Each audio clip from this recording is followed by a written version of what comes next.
दोस्तों, जब भी हम बेलवर की फसल लगाते हैं तो हमें डाउनी मिल्ड्यू और पाउडर मिल्ड्यू की समस्या काफ़ी आती है और मिर्च में भी हमें ये समस्या देखने को मिलती है।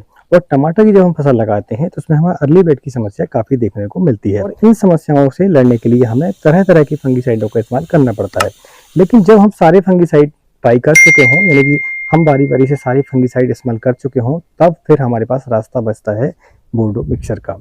ठीक है, बोर्डो मिक्सचर एक ऑर्गेनिक भी हम जिसे कह सकते हैं और रासायनिक भी है, दोनों तरीके से इसका इस्तेमाल किया जाता है। आज इस वीडियो हम जानेंगे कि बोर्डो मिक्सचर बनाने के लिए हमें क्या क्या सामग्री की आवश्यकता पड़ती है, दूसरा ये कि हम किन किन बीमारियों पर इसका इस्तेमाल कर सकते हैं और इसके बनाने की विधि, और साथ में हम जानेंगे कि बोर्डो मिक्सचर जब भी आप बनाएं तो हमें क्या सावधानी बरतनी पड़ती है। तो नमस्कार दोस्तों, मैं हूं राकेश साहू, आप देख रहे हैं एग्रो जीवन बातें किसान की। दोस्तों, ये आपका अपना चैनल है। इस चैनल पर जो भी जानकारी आपको दी जाती है वो यदि आपको पसंद आती है तो वीडियो को लाइक करें और चैनल पहली बार आए तो चैनल को सब्सक्राइब करना ना भूलें। चलिए दोस्तों, अब हम जानते हैं कि बोर्डो मिक्सचर बनाने के लिए हमें किस किस सामग्रियों की आवश्यकता पड़ती है। सबसे पहले मैं आपको बता दूं कि हमें आवश्यकता पड़ती है नीले तोते की। नीला तोता यानी कॉपर सल्फेट, जिसे हम बोलते हैं रासायनिक भाषा में, और हमारी आम भाषा में उसे नीला तोता बोलते हैं। ठीक है, और इसके बाद हमें लगता है चूना। चूना, आप इसे पुताई वाला जो चूना होता है हमारा, उसका इस्तेमाल आप इसके लिए कर सकते हैं, लेकिन उसे इस्तेमाल करने के लिए एक विधि का इस्तेमाल किया जाता है जो कि मैं आपको आगे वीडियो में बताऊंगा। और इसके साथ फिर हमें लगेगा पानी। ठीक है, पानी तो आपके पास उपलब्ध होता ही है। आज इस वीडियो में हम जो भी सामग्री का इस्तेमाल करेंगे वो 500 लीटर पानी के लिए इस्तेमाल करेंगे। आप जितने लीटर पानी के लिए बोर्डो मिक्सचर बनाना चाहते हैं तो फिर उसके हिसाब से सामग्री को आप कम या ज़्यादा कर सकते हैं।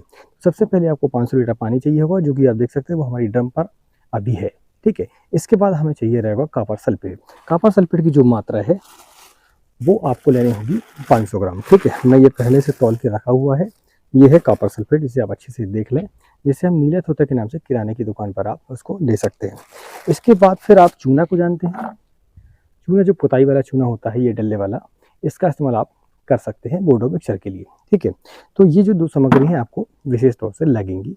इसके बाद फिर आपको लगेगा पानी और फिर साथ में लगेगा आपको 2 बाल्टियाँ। ठीक है, अब 2 जो बाल्टियाँ होंगी वो प्लास्टिक की होंगी। आप इसको बनाने की विधि हम जान लेते हैं। सबसे पहले दोस्तों, आपको 2 इस तरीके से बाल्टी आपको लेनी होगी। एक में आप चूना डाल दिया आपने, एक में आपको नीला तोता डालना होगा। हम अभी इसमें नीला तोता डाल देते हैं। इसके बाद फिर हम इसमें मिलाएंगे पानी।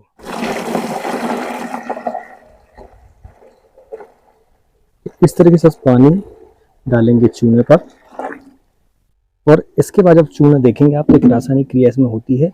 आप देख सकते हैं आवाज, पानी जो है आप अगर हाथ लगाकर देखिए तो ये गर्म होने लगता है, तो आप समझ लें कि ये जो चूना है आपका सही है। ठीक है, एक बात और ध्यान रखनी पड़ेगी कि जैसे मान लीजिए आपने 500 ग्राम चूना का इस्तेमाल किया है तो इसमें कभी कभी पत्थर भी निकलते हैं। ठीक है, तो पत्थर जब आप आखिरी में निकलेंगे इसमें, तो फिर आपको उसके एवज में आपको दूसरा चूना इसमें डालना होगा। इसी तरीके से हम कॉपर सल्फेट पर भी पानी की मात्रा डाल देंगे।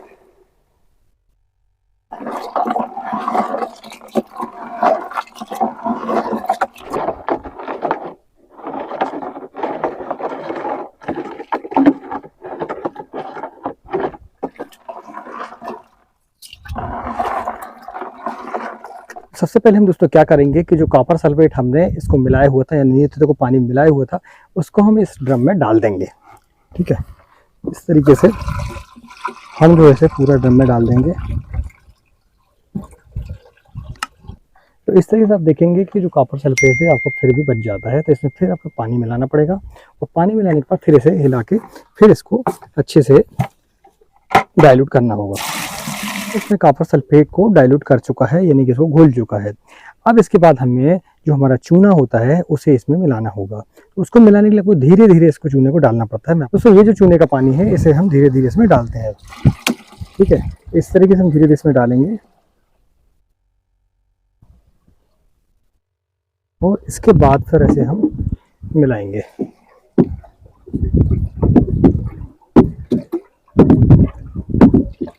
पहले इसको हम पूरा मिला लेंगे, हमने पानी डाला है। हमारा जो बचा हुआ चूने का पानी था इसे हम पूरी तरीके से इसमें मिला लेते हैं। आपको एक बात का ध्यान रखना है कि चूने के पानी में नीचे पत्थर होते हैं और जो कि आपकी नोजल को जो है जाम कर सकती है, इसलिए आपको छनाना पड़ेगा इसको। हमने इसको छना के फिर हम इसमें डाल रहे हैं। इसको पूरा ना डालें और इसको फिर हम मिलाएंगे।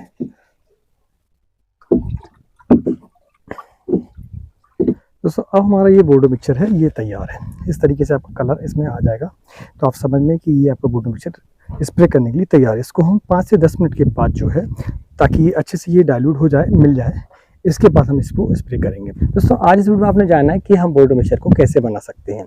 बहुत ही आसान विधि है, जो कि मैंने आपको बहुत ही सरल विधि आपको बताई हुई है, बहुत ही आसान भाषा में। ठीक है, आप इसको बड़े आसानी से बना सकते हैं। अब हम जानते हैं कि जब भी हम बोर्ड मिक्सचर बनाए तो हमें कौन कौन सी सावधानियां बरतनी पड़ती है। सावधानी के लिए मैं आपको बता दूं कि सबसे बड़ी सावधानी यही है कि इसकी जो मात्रा है उसका आपको मेजरमेंट अच्छे तरीके से करना हुआ है। इसमें दो कठिनाइयां आती हैं। एक ये कि जब चूना आप लेते हैं तो चूना आपका पूरा डाइल्यूट नहीं हो पाता, क्योंकि इसमें पत्थर की मात्रा होती है। तो पहले आप चूने को मिला लें, उसमें जो पत्थर निकले उसका फिर वेट करें, और वेट करने के बाद जो वजन आपका आता है उसके अनुसार फिर से आप चूना उसमें ऐड करें। ठीक है, नहीं तो आपका कॉपर सल्फेट जो है ज़्यादा हो जाएगा और चूने की जो मात्रा है वो कम हो जाती है। आपको इस बात का ध्यान रखना है कि जितनी मात्रा में कॉपर सल्फेट लेंगे आप, उतनी ही मात्रा में आप चूना लेंगे। दूसरी सावधानी ये कि आप जो है इसके साथ में किसी भी फर्टिलाइजर का इस्तेमाल नहीं करेंगे। ठीक है, जैसे 52-34 है, 19-19 है, किसी भी फर्टिलाइजर का आप इसमें इस्तेमाल नहीं करेंगे इसके साथ स्प्रे में।